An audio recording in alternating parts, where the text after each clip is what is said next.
অনেক সময় অনেক গার্জেনের এরকম কমপ্লেন থাকে যে একজন টিচার ভেরিফাইড না বা একজন টিচার কোয়ালিফাইডও না। এরকম কমপ্লেন করেছে তারা গত বছর একজন টিচার নিয়েছিল, সেই টিচারটা অন্য একটা নন গভর্নমেন্ট মেডিকেলে পড়ে, পরিচয় দিয়েছে গভর্নমেন্ট মেডিকেলের কথা বলে, বাট সে পড়ে আসলে আসলে কোনো মেডিকেলেই পড়ে না, এরকমও হতে পারে।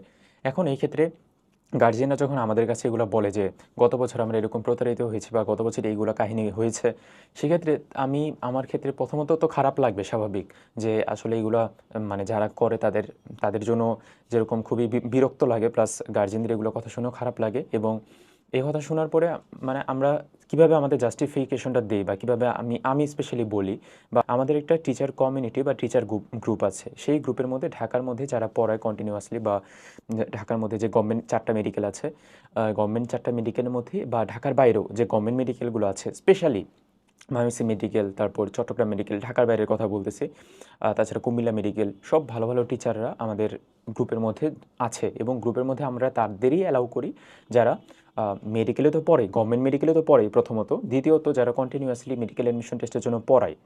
যখন একটা টিউশন আসে, সেই টিউশনটা যখন যখন আমরা গ্রুপের মধ্যে পোস্ট করে দেই বা ওই এরিয়া ভিত্তিকভাবে একজন টিচারকে দেই, তারপরে তার সাথে আবার সেকেন্ডলি তার সাথে আবার ফোনে কথা হয়। ফোনে কথা বলে তার সাথে বিস্তারিত কথা বলে আমি যারা ম্যানেজমেন্টে আছে তারা ফোন দিয়ে বলে, মানে আসলে গ্রুপের মধ্যে যেহেতু আছে গভর্নমেন্ট মেডিকেলের, আমরা সবাই সবাইকে চিনি, এই ক্ষেত্রে কোনো ধোঁয়াশার কিছু নাই। তারপরেও যখন সেকেন্ডবার একজন টিচারকে টিউশনটা দিয়ে কনফার্ম করানো হয়, তখন ওই টিচারের সাথে বিস্তারিত আবার কথা বলে নেওয়া হয় যে স্টুডেন্টের রিকোয়ারমেন্ট এগুলা, স্টুডেন্টের পরিস্থিতি এরকম, স্টুডেন্টকে আপনি এই ডাইরেকশনে পড়ালে আর একটু বেটার হয়, বা কোন ডাইরেকশনে পড়ালে বেটার হয়, বা আপনি কিভাবে অ্যাপ্রোচ করতে চাচ্ছেন, সব কিছু নিয়ে ডিটেলস আলোচনা করে তারপরে আপনার কাছে একটা কল যায়। এটা হচ্ছে ধরেন আমরা এরকম অনেক চেষ্টা করার পরেও আপনাকে একজন ভালো টিচার দিতে পারলাম না বা ব্যর্থ হলাম, কিন্তু এর মানে এটা না যে আমরা চেষ্টা করি নেই। অবশ্যই চেষ্টা করে আপনাকে একজন ভালো টিচার দেওয়ার চেষ্টা করি, নইলে তো আমাদের নিজেদেরই আলটিমেটলি নামটা খারাপ হয়। নিজেদের নাম খারাপ তো কেউ করতে চাবে না। এগুলো আমাদের একটু মাথায় রাখতে হবে যে কোনো সময় একজন গার্জেনও 100% ভেরিফাইড বা 100% ভালো হবে না। আমি টিচারদের উদ্দেশ্যে যদি বলি, আর গার্জেনদের উদ্দেশ্যে যদি বলি, কোনোদিনও একজন স্টুডেন্টের কাছে আমার পড়া যে ভালো লাগবে বা আমাদের টিচারের পড়া বা একজন টিচারের পড়া যে ভালো লাগবে এরকমও না।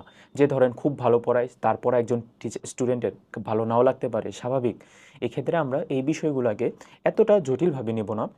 কোনো ধরনের কোনো সমস্যা থাকলে সরাসরি ওপেনলি কথা বলবো এবং ওপেনলি কথা বলে জিনিসগুলো সলভ করব।